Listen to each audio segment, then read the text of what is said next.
Halo guys, bersama saya lagi dalam Alright Nopot Channel. Sekali lagi sahabat-sahabat semua, saman fitnah ya, kerana fitnah daripada yang dipertua PAS Bangi ya, pemimpin PAS Bangi yaitu Muhammad Safinga. Tidak habis-habis sepanjang hari ini sahabat semua, saya memberikan update perkembangan tentang fitnah, tuduhan melampau, laporan polis kerana fitnah yang dilakukan ya, Datuk Seri Anwar Ibrahim yang difitnah. Ya, berbagai lagi fitnah yang dilakukan. Hari ini sekali lagi sahabat semua, update berkaitan dengan fitnah daripada yang dipertua PAS Bangi Muhammad Safinga. Dan perkara kedua yang saya ingin kongsikan adalah berkaitan dengan kenyataan terkini ya daripada Datuk Seri Mat Sabul memberi amaran kepada penyeleweng kampit beras. Ini dia pelbagai perkara panas berlaku di dalam negara kita sahabat-sahabat semua. Ya, jadi saya mau memberikan update ya berkaitan dengan perkara yang saya sebutkan tadi, yaitu fitnah daripada yang dipertua PAS Bangi. Fitnah ini ditujukan kepada siapa dan siapa yang menyaman. Jadi sahabat semua, tanpa buang masa, saya ingin memberikan pencerahan ya berkaitan dengan perkara ini. Jadi kalau kita lihat dakwaan fitnah ahli Parlimen Bangi, ya pemimpin PAS sedia lawan di mahkamah. Dia menfitnah, lepas tu apabila disaman dia kata dia akan lawan di mahkamah. Untuk rekod sahabat-sahabat semua, kebanyakan ya saman fitnah, kadang-kadang PAS yang menyaman karena kononnya mereka difitnah. Ya, rekod kekalahan saman fitnah oleh pemimpin-pemimpin PAS ini, kalau kita lihat peratusannya adalah 80% dibandingkan dengan pemimpin-pemimpin daripada parti lain. Jadi, ya melalui kongsian ataupun data yang kita dapat ini, jadi jelaslah bahwa pemimpin-pemimpin daripada parti PAS ini adalah kaki fitnah, yang menyesatkan dan sebagainya. Itu pandangan saya sahabat semua. Jadi saya ingin memberikan sedikit ya pencerahan berkaitan dengan pemimpin PAS ini yang kononnya mau melawan saman yang dilakukan oleh pemimpin DAP ya ini kepada beliau.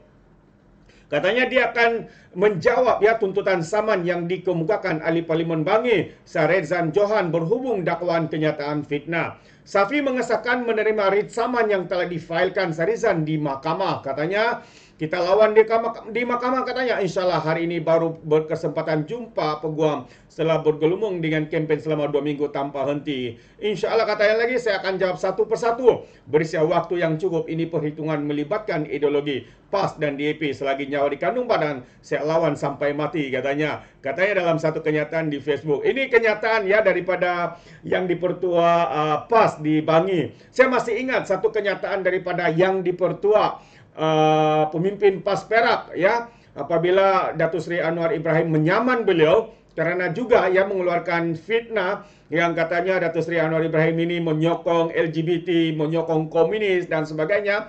Ini antara kata-kata, mungkin adakah ini skrip yang diberi kepada setiap pemimpin-pemimpin PAS ni apabila mereka disaman.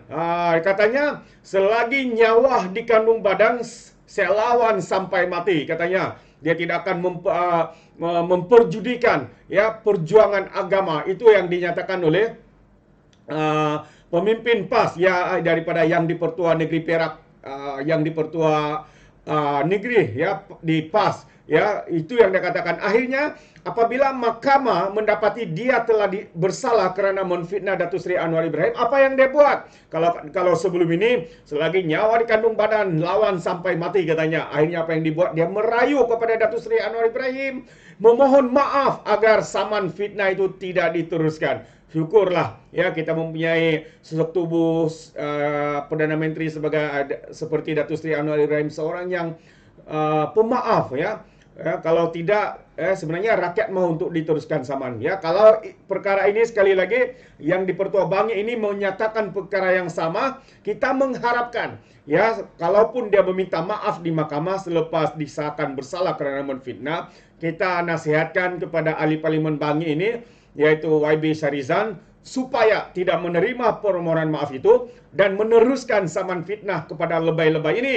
Kerana kita tahu ini adalah modus operandi mereka. Fitnah dahulu, minta maaf kemudian. Dia sudah ada Dimes ya, Dimes itu sudah berlaku ya kepada penyokong-penyokong mereka. Ya, fitnah itu sudah diambil, dimakan, dihadam oleh penyokong-penyokong mereka. Jadi apabila mereka minta maaf, sebenarnya dia sudah memberikan kesan buruk ya kepada penyokong mereka. Contohnya sahabat semua, ya baru-baru ini MB Lato-Lato Sanusi datang ke Selangor membuat fitnah, ya memperlekehkan Sultan Selangor. Dan apabila perkara itu berlaku, apabila pemimpin ataupun penyokong-penyokong mereka melihat, kenapa pemimpin mereka boleh lakukan, maka mereka juga akan melakukannya. Hari ini gempar, ya apabila satu video yang saya kongsikan pagi tadi, apabila seorang ya penyokong daripada PAS ini membuat ya dan juga menghina yang di Pertuan Agong, dan akhirnya beliau ditangkap di Pahang, di Pekanbaru,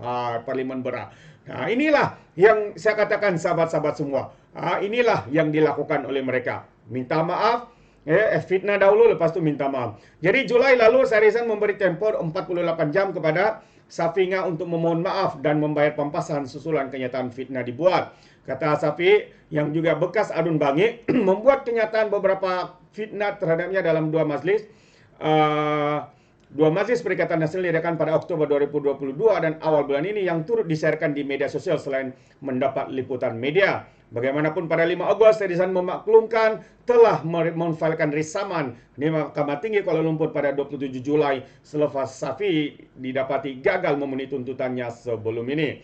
Oh, itu dia sahabat semua. Jadi kita akan memberikan update ya berkaitan dengan saman fitnah ini, supaya setiap kita juga boleh mendapatkan perkembangan ya terkini ya berkaitan dengan saman fitnah ini terhadap yang dipertua pemimpin PAS di Bangi, Selangor. Jadi sekali lagi perkara yang kedua yang saya ingin sampaikan adalah kenyataan terkini ya daripada Datuk Seri Mat Sabu yang memberi amaran kepada penyeleweng kampit beras. Ya, mereka akan berdepan denda dan juga penjara jika perkara ini terus dilakukan. Terbaik daripada Datuk Seri Mat Sabu. Jadi dalam masa yang singkat ini saya ingin memberikan sedikit pencerahan apakah sebenar yang berlaku. Kementerian Pertahanan dan Keterjaminan Makanan memandang serius video yang ditularkan berkaitan dakwaan penipuan oleh pemborong beras. Ya, beras tempatan yang membungkus semula kampit beras tempatan menjadi bungkusan kampit beras import yang tidak dikawal harganya oleh kerajaan. Menterinya Datuk Seri Mat Sabu menegaskan, ya pihaknya ingin memberikan peringatan kepada semua pengilang, pemborong dan peruncit agar tidak sesekali melakukan penyelewengan ke atas penjualan beras dan menukar bungkusan atau label beras putih tempatan kepada beras putih import dan dijual pada harga jualan runcit beras putih import. Katanya, tindakan undang-undang akan diambil ke atas mana-mana pihak yang didapati membuat kesalahan perihal satu kenyataan palsu mengenai grade beras di bawah Seksyen 21 Akta Kawal Selia Padi dan beras Akta 522 boleh dikenakan penalti. Individu itu boleh dikenakan atau didenda oleh mahkamah sehingga 25,000 atau dipenjarakan tidak melebihi tempo 2 tahun atau kedua-duanya, manakala syarikat pula boleh didenda sehingga 50,000 katanya menerusi satu kenyataan hari ini. Tegas Muhammad Sabu lagi, Datuk Seri Mat Sabu, pihaknya akan terus melaksanakan operasi beras putih tempatan yang akan dilaksanakan mulai 16 Ogos 2023. Ya, operasi akan memberi fokus kepada pemeriksaan dan penguatkuasaan ke atas kilang padi dan pemborong beras. Ini bagi memastikan keseluruhan rantaian bekalan pengedaran beras di semua peringkat mematuhi peraturan dan perundangan yang sedia ada. Ya, KPKM melalui Kawal Selia Padi dan Beras telah berkolaborasi secara strategik bersama bahagian penguatkuasa Kementerian Perdagangan Dalam Negeri dan Kosra Hidup melalui operasi jamin yang telah pun dilancarkan pada 7 Julai 2023. Sehingga 10 Ogos 2023 katanya sebanyak 925 pemeriksaan telah dilaksanakan secara bersama-sama antara KPKM, KPDN di seluruh negara bagi memastikan kestabilan berkealan beras putih tempatan sentiasa terjamin, ujarnya. Sekiranya orang ramai mempunyai sebarang maklumat berhubung isu berkaitan beras, katanya, sila kemukakan aduan secara rasmi bersama butiran dan maklumat yang lengkap melalui saluran, yaitu Kawal Selia Padi dan Beras, portal aduan KPB, seperti mana yang dikatakan tercatat di dalam berita itu, nomor telefon, emailnya, sahabat-sahabat semua.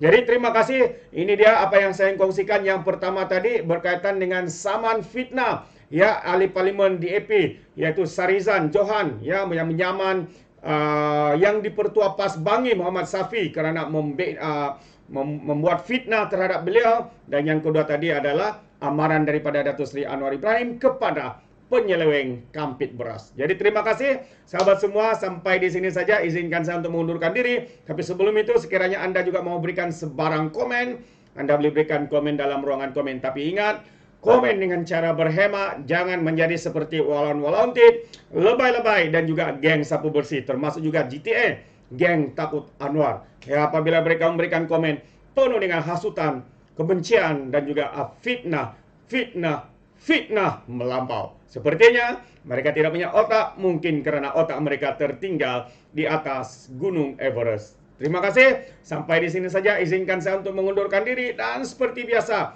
peribahasa mengatakan, tapapun kangkap, 2 tahun keinginan. Dalam bahasa Melayunya, tepuk dada, tanya selera. Sekian saja pada Alright Nampak Channel, kita berjumpa lagi. Bye-bye.